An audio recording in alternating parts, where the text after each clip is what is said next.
Hey, what's going on, Fan Clan? Welcome back to the channel. My name is Danny Phantom. If this is your first time here, I just want to say thank you for coming and giving me a chance. If you've been here before and you came back just to show your support, thank you so much. I really do appreciate it. Please hit that subscribe button down below. Leave a thumbs up. Leave a comment. It goes great for the algorithm, and I really appreciate all the support you guys have given me. I have a lot of big goals. And part of those goals are you clicking that little red button down there with white text. So thank you in advance for that. I do want to talk to you guys today about just some things that I've been thinking about lately. And that's never really a good thing, because usually when I think, it keeps me up late at night because I'm thinking and thinking and thinking.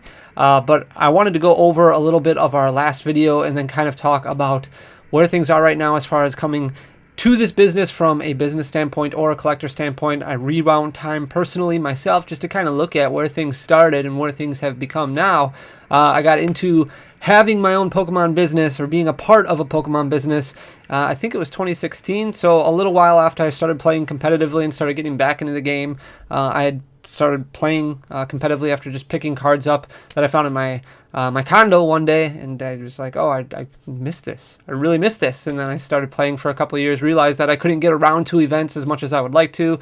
The league in the area that I could go to was great, but it took me away from family, and then traveling for like regional events and things like that took me away from family even more. So it's not really conducive to somebody who's got a family, unless your family is part of it and they're going out and playing in events with you. And my kids were too young at the time to even consider doing something like that. So I started looking into starting my own business, and I loved Pokemon. Pokemon was a huge part of me, and it was something separate that I could do and enjoy. And I was just hoping to make a couple of extra dollars, every month, so that way I could help pay down medical bills and pay for, at the time, college debt and all these other things, that just isn't enough from your normal 9-to-5 job. So that's how I got into the business. It's been a lot of fun, and I think we can all agree over the last 8 to 10 months, things have just gone crazy. Unlike anything that has ever been seen before, I think pretty much in any trading card game, Pokemon is nuts. There's nothing normal right now as far as the business goes. And that is kind of frustrating for some people, whether they're a business owner who's just looking at getting started, or a collector who's really just looking at getting started, especially over the last 8 to 10 months, because you're thrown into this world and in this industry where you start seeing some really gaudy numbers. And as I was looking back and reflecting a little bit on our last video where we saw a couple of gentlemen, or a gentleman go out and buy the Holy Grail of Pokemon cards, which is really cool to look at. He finds a first edition sealed case of the Pokemon base set, original, base set, which is crazy, that those even exist anymore. But when you start thinking about the money that's involved in something like that, and you're looking at anywhere between $2 and $3 million for an object of that caliber, it's just insane to think how much money is getting put into this business. And it's just kind of a normal thing right now for some of the people who have gotten into the business over the last 8 to 10 months, because a lot of these people are coming over from the sports card world, which I don't have a whole lot of knowledge in as far as the actual values of cards. I was a huge sports cards collector in the mid 90s, like many other people, like everybody else, because that's really where that giant bubble happened. But I was a big sports fan, and I just kind of looked, in my younger years, I looked at the cards as, yeah, these have value, but I really just care about opening these packs and getting these cards, and hopefully I can find some of my favorite Milwaukee Brewers, because that was what mattered to me, even though in the mid 90s the Brewers were terrible and didn't there weren't many cards out there. But regardless, that's a different story for a different channel for a different day. But going back to what I was saying, you see these really gaudy numbers, and you started seeing these Logan Paul box breaks, and these box breaks that were going on where you see all these really high numbers talking about, tens of thousands of dollars for even a pack. The last Logan Paul box break for the first edition set fetched between $40,000 and $50,000 for one pack. That's only 10, 11 cards. And while it's great, because if you pull that first edition Shadowless Charizard, you're 4xing or 5xing or 6xing the value that you put into that pack. But for pretty much everybody else, you're not doing that, and it's a huge gamble. And you start looking at these last 8 to 10 months, all these people who are coming into the game or coming back into the game, it can get really frustrating to look at all of these giant numbers.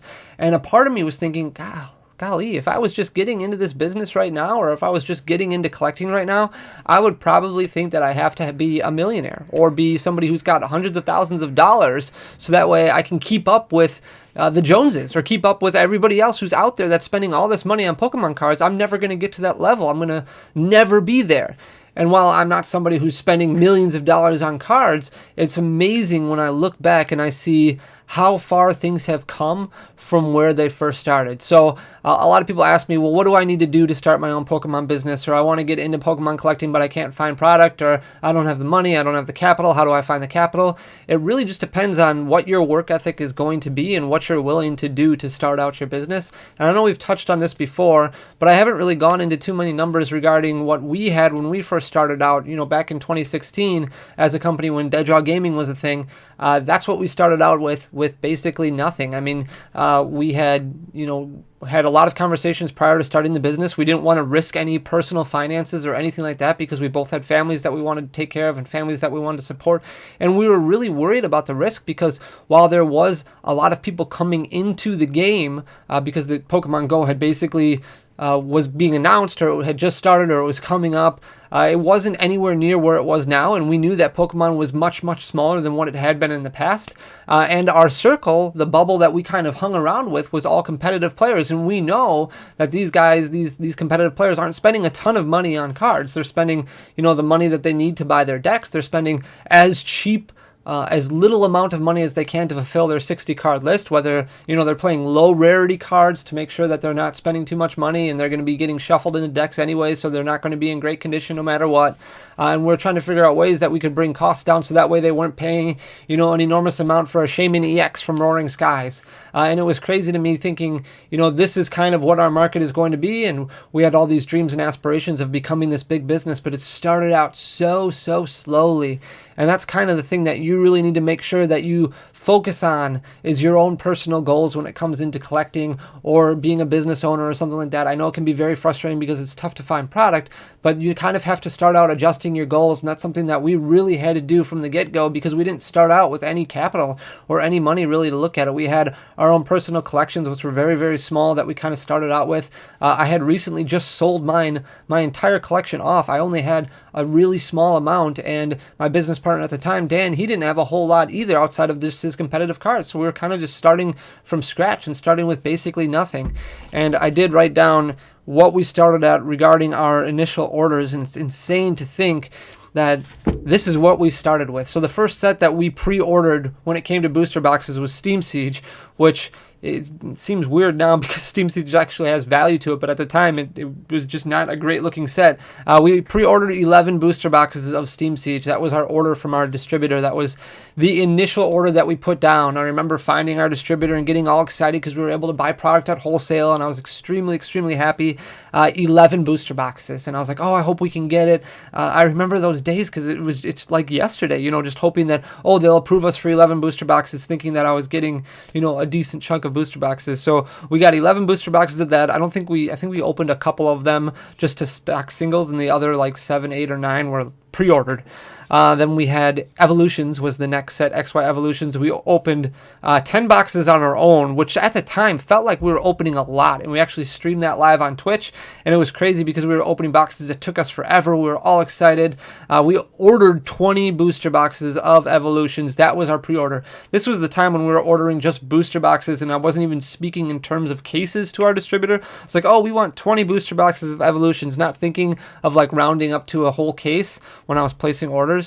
Because money was just so tight.